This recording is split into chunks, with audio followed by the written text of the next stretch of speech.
Good day guys, Chef Ben again.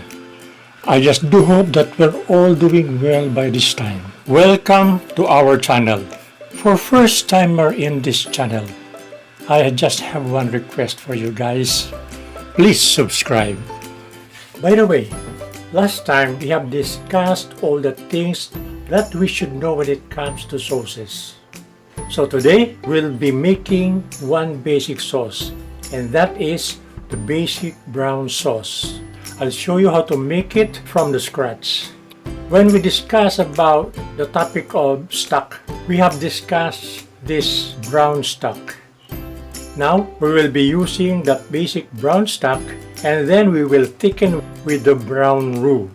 After we finish the basic brown sauce, wherein we'll be using a basic brown stock and a basic brown roux, I will also show you how to make a basic brown sauce specially designed for people who has some deficiency in health, especially those persons who are prohibited to consume much more fat. So, as a food handler, we should also know how to come up with a finished product without anything that would affect our guest. If he doesn't want any fat or butter, then we should not add it. And then, after we come up with that kind of brown sauce, I will show you how to come up with a brown sauce in case of emergency. Meaning, you have to have a brown sauce, but unfortunately, you run out of brown stock, and then you run out of brown roux. But you have to come up with a brown sauce. There is one secret in the industry: how to make a coloring liquid from what we have in the kitchen. Ready, guys? So, we will start. Meron tayong 2 cups of brown stock, and then meron din tayong brown roux. Ito yung ginawa natin nung pagdating natin sa thickener na itinabi ko lang. Itong gagamitin natin para makagawa tayo ng brown sauce. Kuha nyo guys. Ilalagay natin ang brown stock sa ating kaldero, and then palalaputan natin siya ng brown roux. Madali lang naman. Kailangan lang you just have to stir in yung ating brown roux sa ating brown stock hanggang sa lumapot siya. Pero kailangan meron tayong magandang brown stock para makagawa tayo ng brown sauce. At meron tayong magandang brown roux. Kung natatandaan ninyo ang ating brown stock, nag-brown tayo sa oven ng buto ng manok. Pagkatapos may halo siyang mirpwa, onion, carrot, celery, and leeks. And then we simmer it for a minimum of 2 hours. Pagkatapos tsaka natin siya hinayaan mag-settle hanggang sa luminaw at sinala. Okay. So, mamaya-maya lang, malapot na to. Meron na tayong brown sauce na gagamitin natin sa ating gagawing main course. Ang main course natin gagawin ngayon is roast chicken.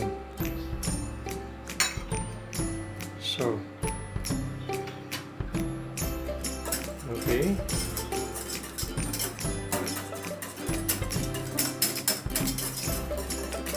So, kailangan walang artificial coloring. Ito yung unang paggawa na tama. Galing sa magandang stock, and then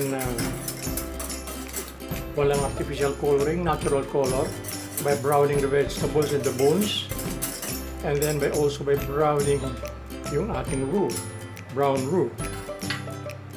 Okay.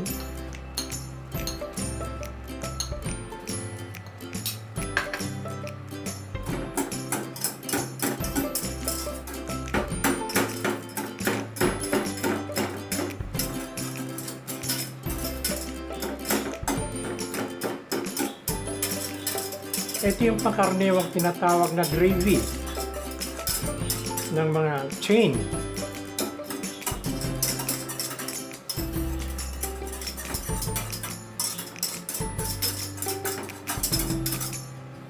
Okay.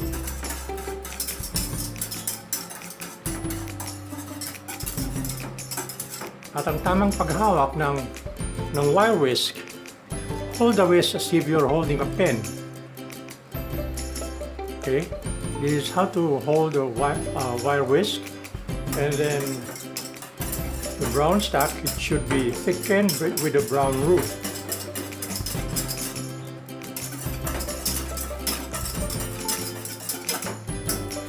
Okay, we're almost done. We will lower the heat,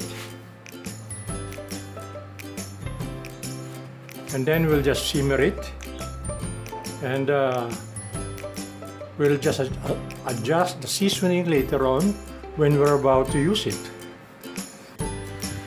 Now we'll make a brown flour. We'll preheat our pan,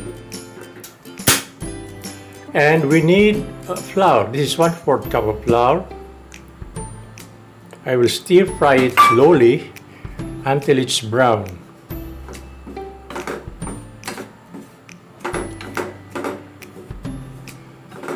I have told you the last time when we talk about preparing thickeners, the ratio for flour and liquid. So meaning, I will repeat it again.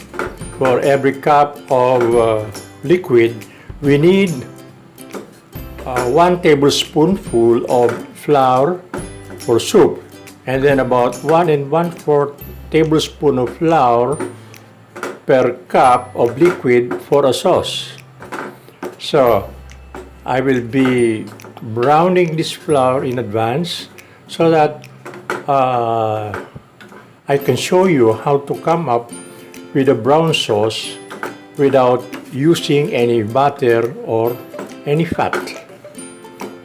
We will just wait for this flour to brown, and then it's ready to use. Now our flour is starting to brown. So just wait a little bit more until it's brown. Okay, now the flour is already brown, so meaning this is now ready to use.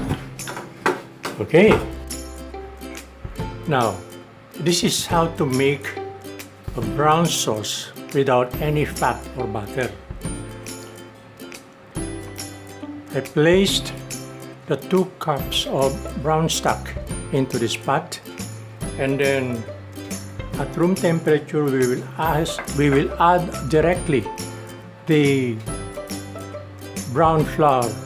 We need about 1.5 tablespoon each. So we need 2.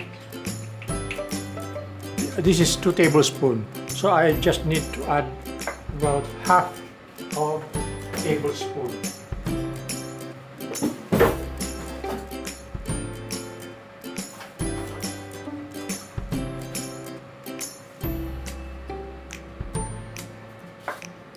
Okay, and then we just have to stir it directly.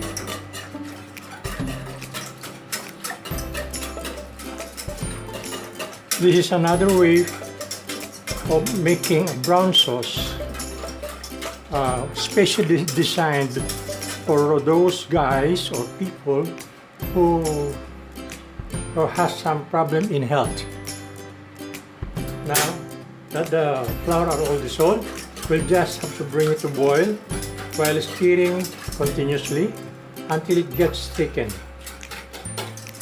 Okay, so there you are. We'll just have to wait for it to boil, and when it starts to boil, we're already done. Now it's starting to boil.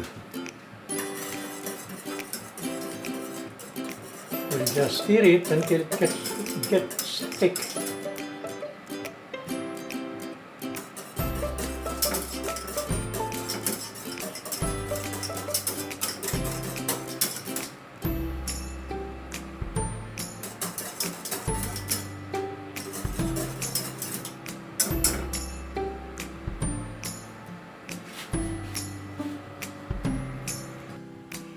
Okay.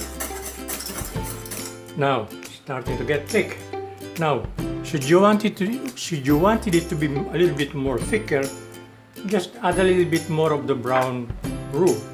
Then continue stirring it. Should you wanted it to be a little bit more thicker, that's how to do it.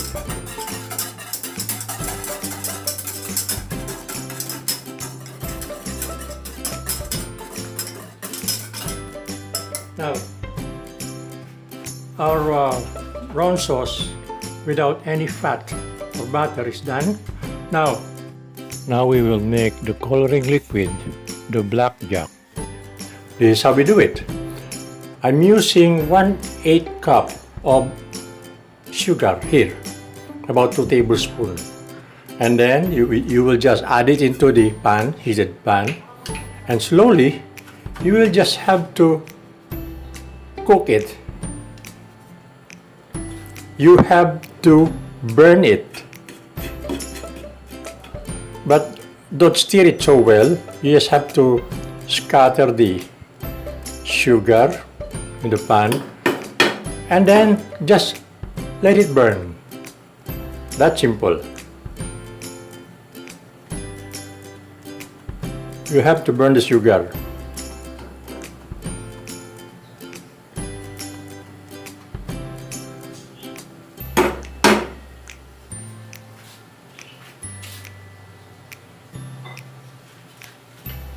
And then later on, we'll just be adding water. This has to burn.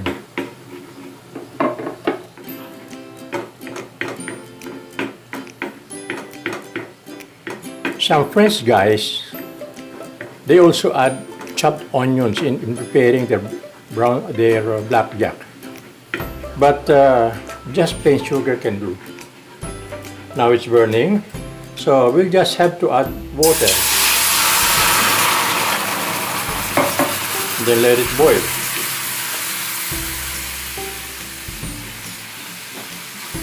And let the sugar dissolve.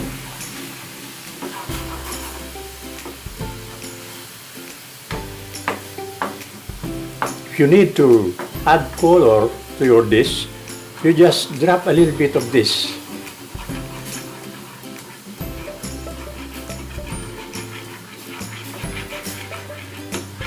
Okay, so now we have the blackjack.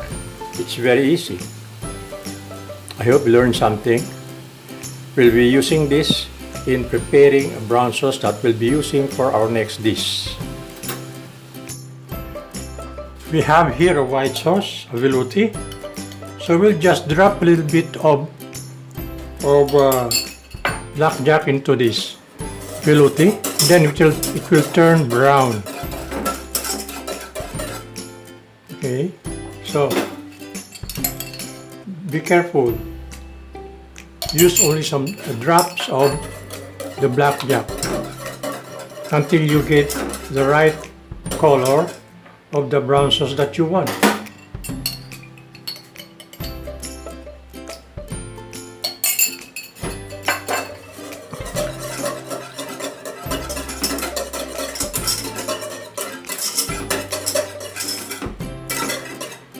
So, I hope that you have seen how we do it in the industry. If we run out of brown sauce, it's not a big deal for us in the industry because we always have this blackjack just underneath the table of the work table. Our roast chicken with its own dripping made into sauce from the basic brown sauce.